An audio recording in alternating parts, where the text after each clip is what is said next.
Alain Latry, bonjour. Bonjour. Vous êtes fondateur de Technomédia.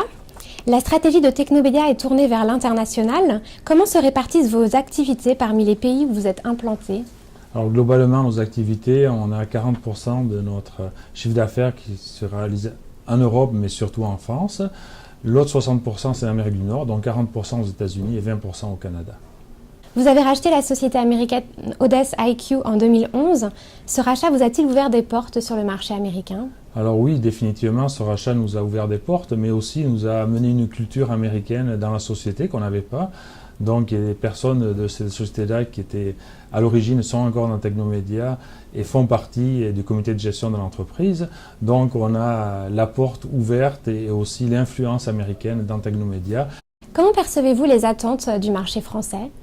Bon, en ce moment, c'est un peu circonstanciel, mais il y a une réforme de la formation professionnelle, donc les attentes sont fortement liées à la mise en œuvre de solutions qui vont supporter cette réforme-là.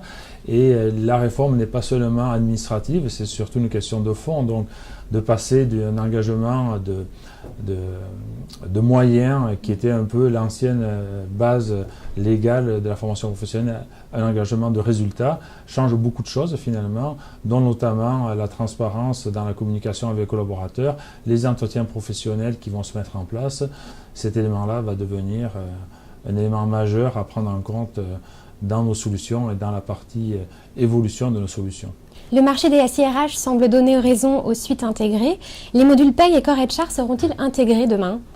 Alors, Paye, définitivement non. Notre stratégie est basée plutôt sur des partenariats. On va pouvoir en annoncer un bientôt en France par des acteurs dominants sur ces marchés-là et plutôt de s'associer. Donc, la partie par contre Core HR et gestion administrative, plutôt oui, pour pouvoir devenir maître sur la paye et de pouvoir injecter directement les entrées-sorties de personnel se faisant dans notre application.